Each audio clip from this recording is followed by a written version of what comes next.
Extra Journaal, vers van de pers.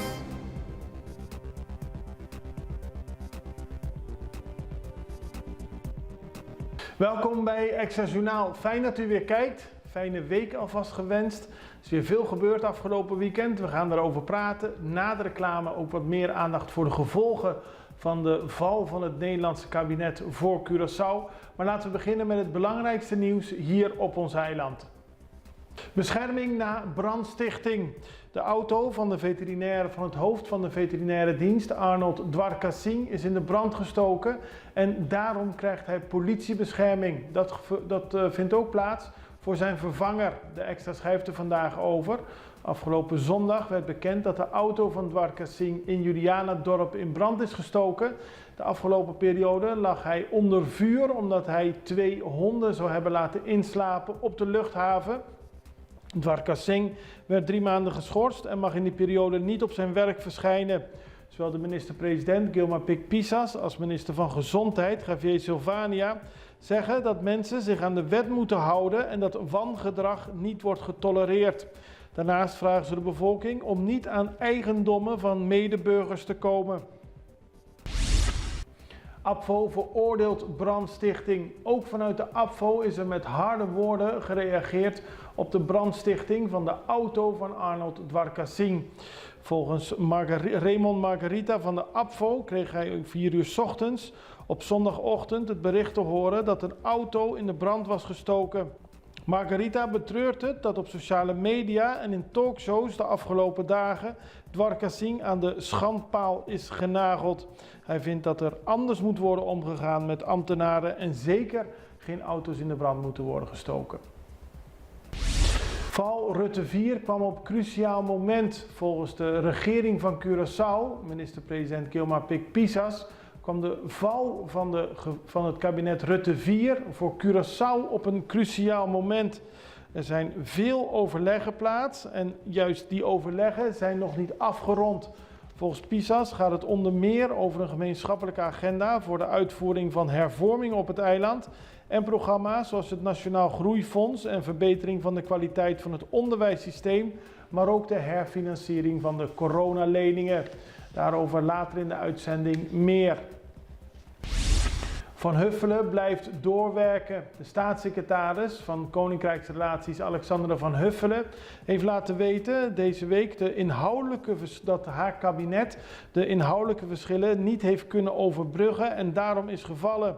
Ze noemt dat heel zuur en niet in de laatste plaats voor de inwoners van de Caribische eilanden. Daar werkt ze dagelijks aan en daar zal ze mee blijven werken. Onvrede bij de kustwacht. Er heerst onvrede bij de kustwacht en het gaat allemaal om een systeem van functiewaardering. Het duurt te lang voordat daar duidelijkheid over komt. Er is door de werknemers vaak om gevraagd.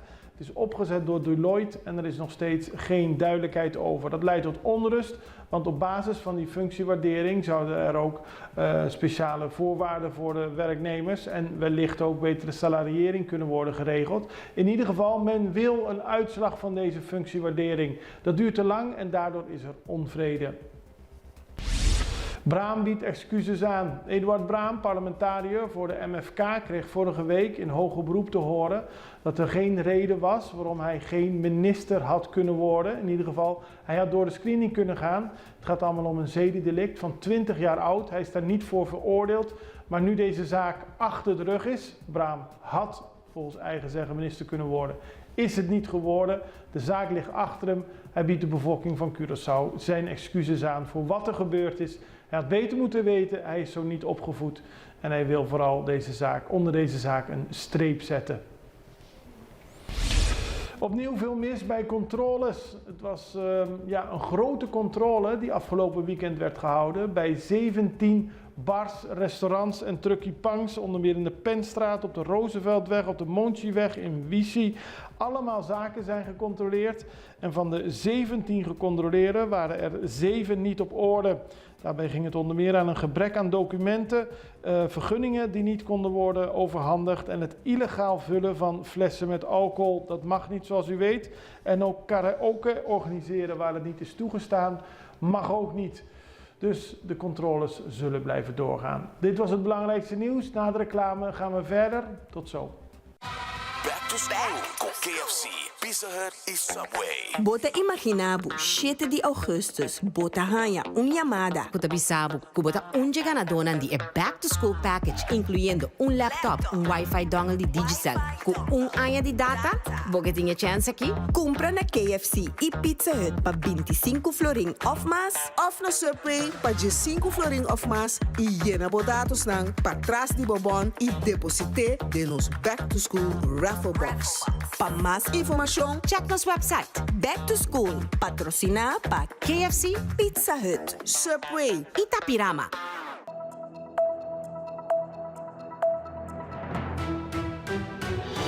Afgelopen vrijdag viel het kabinet Rutte 4. En dat kwam omdat de coalitiepartijen, 4 in totaal, geen overleg konden krijgen, geen overeenstemming konden vinden over migratiemaatregelen. Nou, vandaag in de Tweede Kamer vond een debat hierover plaats. En daar maakte de minister-president Mark Rutte, die al 17 jaar de VVD leidt en 4 kabinetten heeft geleid, die maakte bekend dat hij opstapt als er een nieuwe regering komt, dus na de verkiezingen. Kijk even naar dat fragment. Tot slot, voorzitter, wil ik nog iets persoonlijks zeggen. Er is de afgelopen dagen gespeculeerd over wat mij zou motiveren. En het enige antwoord is Nederland. Mijn positie daaraan is volstrekt ongeschikt. Gisterochtend heb ik het besluit genomen dat ik niet opnieuw beschikbaar ben als lijsttrekker van de VVD. Bij het aantreden na de verkiezingen van een nieuw kabinet zal ik de politiek verlaten.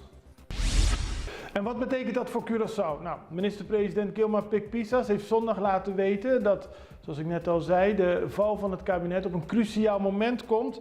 Hij noemt verschillende punten die nog behandeld zouden moeten worden, of die tenminste nog steeds behandeld zijn. Onder meer het Nationaal Groeifonds, de regeling stimulering duurzame energieproductie en klimaattransitie, maar ook, zoals eerder genoemd, de coronaleningen. Verder speelt er nog de ENJA-problematiek. Het kabinet Pisas voert de nodige gesprekken met de Nederlandse regering om tot een effectieve oplossing daarvoor te komen in het belang voor de polishouders. Daarom zegt Pisas dat ondanks het demissionaire karakter van het Nederlandse kabinet zijn regering nauw zou blijven samenwerken met kabinet Rutte 4, omdat aan deze lopende zaken een goed einde moet worden gebracht. De regering van Curaçao is vastbesloten om de sterke en constructieve relatie met de Nederlandse regering te behouden ten behoeve van de wederzijdse belangen en goede verstandhouding. Voor de rest wenst het de regering veel succes en sterkte toe in de demissionaire periode. En ook de staatssecretaris Alexandra van Huffelen heeft gereageerd op de val van het kabinet. Ze noemt dat ontzettend zuur. Niet in de laatste plaats voor de inwoners van de Caribische eilanden. Met voldoening kijkt ze terug op de afgelopen 1,5 jaar. Daarin is veel bereikt voor het Caribisch deel van het Koninkrijk, zoals het betaalbaar maken van de kosten voor levensonderhoud op Bonaire, Sint-Eustatius en Saba. Met Curaçao, Aruba en Sint Maarten hebben we de onderlinge regeling een nieuwe en gelijkwaardige vorm van samenwerking gecreëerd. En dat is gebaseerd op heldere en controleerbare afspraken. Het werk is nog niet klaar, er staan nog veel dossiers open, maar ze zal blijven werken tot er een nieuwe regering komt. Dan gaan we naar de eigen regering. Minister Javier Silvania, de minister van Financiën, heeft vaker laten weten dat hij graag met nieuwe manieren komt om met de bevolking in contact te komen.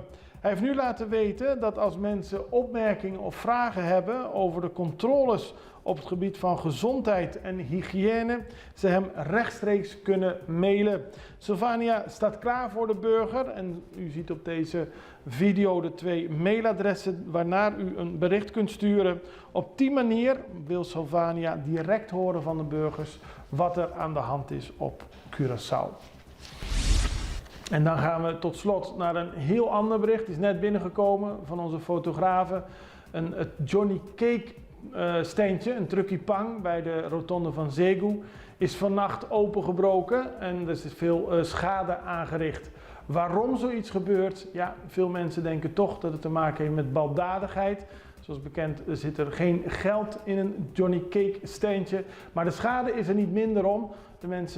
De eigenaar die niet in Nederland is, heeft via iemand anders laten weten erg geschrokken te zijn van wat er is gebeurd. Er wordt nu gekeken of ze de daders kunnen vinden.